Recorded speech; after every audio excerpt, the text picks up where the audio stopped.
هذه هي أنجح وأسهل وأسرع وصفة تاع مقيرط معسل للقلب ويذوب في اليد قبل الفم، ما يتحل في الزيت، ما يتعبكم في الخدمة، ديروه في دقائق. وصفة مضمونة ومقاديرها مضبوطة، وعطيت لكم الكيلة غير بالكاس الصغير. عندي 4 كيسان تاع سميد متوسط، أنا استعملت تاع الباكيات وانتم ديروا واش حبيتوا، ومغرف صغيرة تاع الملح. وراح نستعمل في هذه الوصفة السمن تاع الوليمة اللي حيزيد له بنة ويعطي له قرمشة من برا ويخليه مبسس يذوب في الفم وزيد فيه بنة زمان. خديت منه كيلة ناقصة إصبع وهو سخون، كملتها بالزيت، ما تفيضوهاش وما تعمروش بزاف الكيلة. مبسس مليح السميد تاعي بهذاك ليدام، نحكو مليح ما بين يدي حتى تشكل لي كره كيما راكم تشوفوا. كي نفتتها تتفتت، نرشو غير بشويه ما زهر، يعني كميه قليله فقط باش هذيك الحبه تاع السميد تتحل وتشرب السمن بكل سهوله.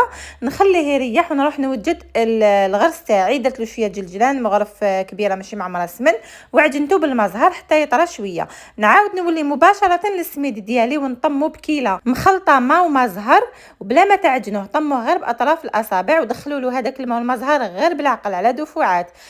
كميه الماء تختلف على حسب نوعيه السميد. انا خدت لي كامل الكيله. طميت العجينه تاعي بالك تعجنوها، راني نهضر ونعاود. قسمتها على 3 وحنشكل الحربوش الاول كيما راكم تشوفوا، كيما هو كيما المقروط. برك حندير الحربوش رقيق. هنايا نغلق عليه ملح، ما نخليش كامل الهواء لداخل.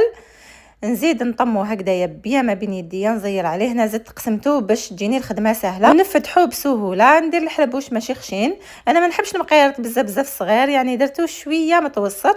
كملت كامل العجينه تاعي ونجي نقطعوه هكذا كيما راكم تشوفوا مباشره. الزيت راه يتسخن فوق النار، والكميه اللي نديرها نروح نقليها، ما تخليوهش يريح. كي يريح راح ينشف ويتحل معاكم في المقله. يعني الحبوش اللي ديروه قليوه مباشره في زيت سخونه نوعا ما تكونش يعني سخونه بزاف باش ما يتحرقش من برا ويقعد خضر من الداخل، ولازم يغرق في الزيت. وتنحيوه مباشره من المقله ديريكتومون في العسل اللي يكون بارد وثقيل. خليوه يبرد في العسل، يشرب ملح العسل وهو سخون باش يجيكم معسل للقلب. قولوا لي في التعليقات الا حابين نزيد نشارك معكم وصفه تاع مقروط ناجح. ديروا حفظ للفيديو باش تجربوها نتوما تاني، وما تنساوش تخليوا لي قلب في الفيديو.